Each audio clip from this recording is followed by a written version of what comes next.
Welcome to పురాలుకల్. నటుడు టీవీకి అధినేత విజయ్ దళపతి హీరోయిన్ త్రిషపై సంచలన వ్యాఖ్యలు చేస్తూ ప్రముఖ జ్యోతిష్యుడు వేణుస్వామి మరోసారి వార్తల్లోకెక్కారు.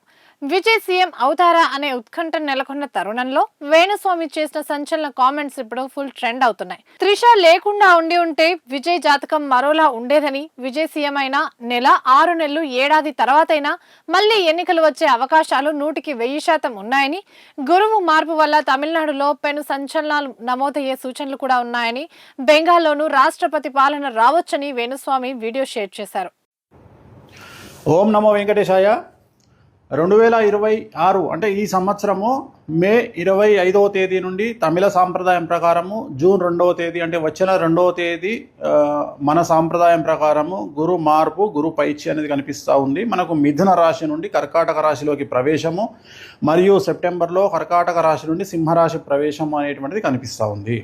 సో దీనికి సంబంధించి గురువు అతిచారంలోకి వెళ్తూ ఉన్నాడు. గత వీడియోలో నేను చెప్పినట్టుగా పెను సంచలనాలు నమోదయ్యేటువంటి అవకాశాలు కనిపిస్తున్నాయి అని చెప్పడం జరిగింది. దాని ప్రకారమే గత 5 రాష్ట్రాల ఎన్నికలను కనుక గమనించినట్లయితే బెంగాల్ మరియు తమిళనాడు కాంట్రవర్సీస్ మనం చూస్తూ ఉన్నాము. సో విజయ్ జాతకరీత్యా అలాగే విజయ్ త్రిష కాంబినేషన్ కనుక తీసుకున్నట్లయితే వాళ్ళ కాంబినేషన్ ఏకనాడి కాంబినేషన్ అయ్యింది. కాబట్టి ఒకవేళ త్రిష లేకుండా ఉంటే విజయ్ యొక్క రిజల్ట్ వేరే రకంగా ఉండేది.